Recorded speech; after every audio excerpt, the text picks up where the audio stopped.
folks, welcome to another WaterTrek 360. Today I'm down here in St. Croix. That is the famous Frederiksted Pier. That is Butler Bay. Let's go have some fun. I wasn't planning on doing a travel video per se, but there was enough to see on the west end of St. Croix that I decided to do 3 videos. And this one will cover the Frederiksted Pier, part 2 will cover the wrecks of Butler Bay, and the last will cover shore and reef diving on the west end. If you're planning on going to St. Croix in December and January, there are things to consider, things that I wish I knew prior to going, so stay with me as I cover those as well. All videos taken with an iPhone 14 Pro.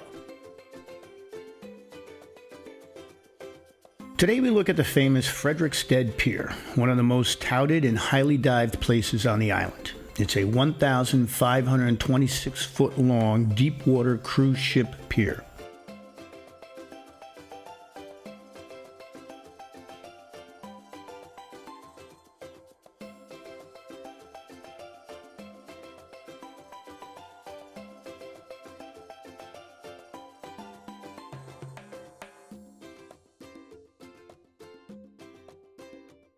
The pier is really 4 dive locations at one site: the near shore section, Mid-Pier, the 3 Amigos, and the Dolphins.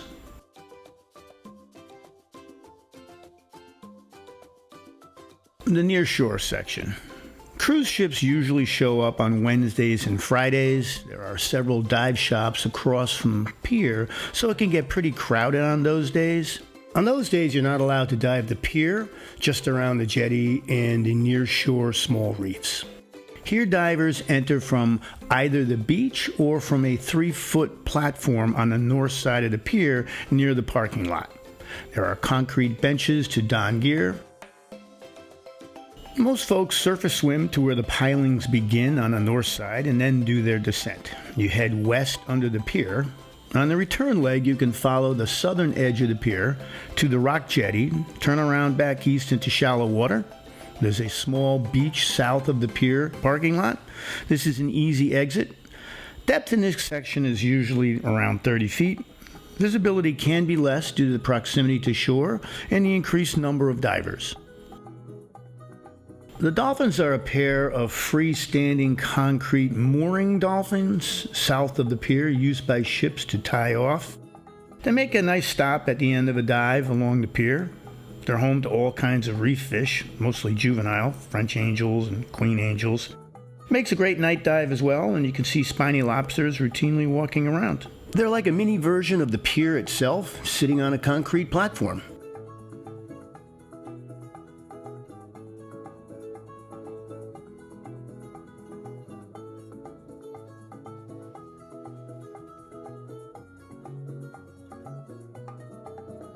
The 3 Amigos are the 3 large pilings at the extreme end of the pier. The depth here is roughly 90 feet. Most do it as a boat dive since it's a pretty long surface swim, roughly 500 yards from the beach. You can normally see large fish, explore the pilings, and keep a sharp eye out for seahorses clinging to the sponges and soft corals. Mid-Pier. On this day we did a boat dive dropping off on the north side of the pier. You can also get here with a longer swim from the same entry points as mentioned before. Average depth is 40 to 60 feet. It's an amazing sight to see the numerous rows of concrete pilings that are covered in a wide variety of sponges, soft and stony corals, tiny crabs, brittle stars, and the occasional seahorse. The pier, looming overhead at its widest part, casts a massive shadow, creating these cascading curtains of sunlight rippling through the water column. Porcupine fish, lizardfish, batfish can be found on the sandy bottom. Hawksbill and green sea turtles are routinely seen, as are southern stingray and barjacks. Curious as to what took a chomp out of this guy.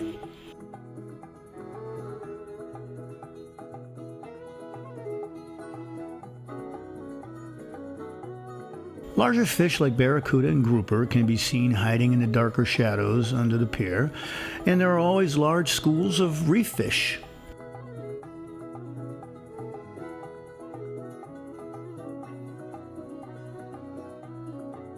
The original pier was destroyed in 1989 by Hurricane Hugo and then heavily damaged again in 1995 by Hurricane Marilyn. The remains of the old pier are still laying around with decades of coral growth and sponges. Some of the old pier was used as a landfill for the current pier platform, but most was removed and sunk 2 miles north in 110 feet of water as a dive site now known as Armageddon. The ironic part is that it's not located at the intended shallower artificial reef site. The curse of foul weather struck again. En route, the barge carrying the debris hit rough weather and decided to dump the load where they were in deeper water to avoid foundering.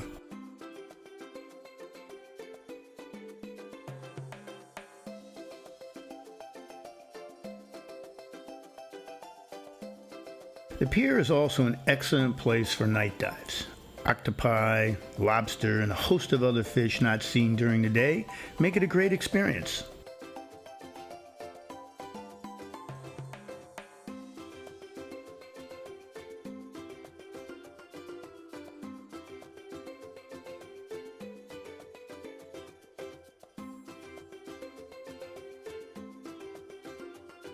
So as I mentioned, there are considerations when diving Frederiksted in December to February.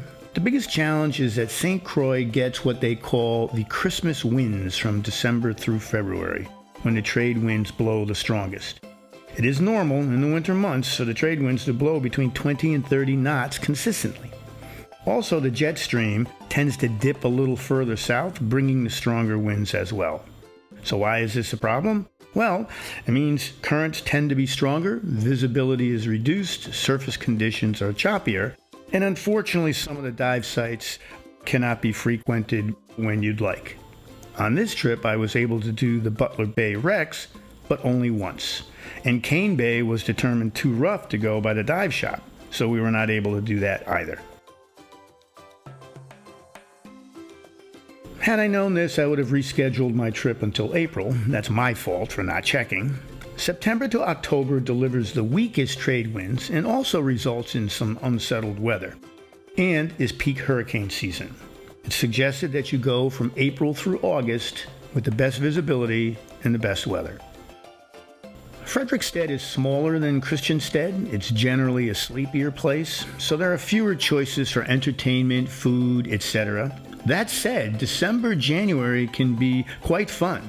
Besides New Year's Eve, Frederiksted hosts the Croix Festival, or Carnival, lasting 8 days, with Jouvert as a culmination. Jouvert means dawn or daybreak in French. This celebration is a huge parade of people dancing in the streets behind calypso or soca bands, starting early in the morning. If you're staying in downtown Frederiksted, you get to enjoy this music nightly until roughly 2 a.m. If you're a light sleeper, bring some earplugs. So that's part one of this three-part series on diving the west end of St. Croix. Frederiksted Pier is an awesome place to dive and a must-see if you're in Frederiksted. Part two, covering the wrecks of Butler Bay, will be released soon, so stay tuned to that. I hope you're enjoying your dive experiences. And until next time, as always, go explore, get wet.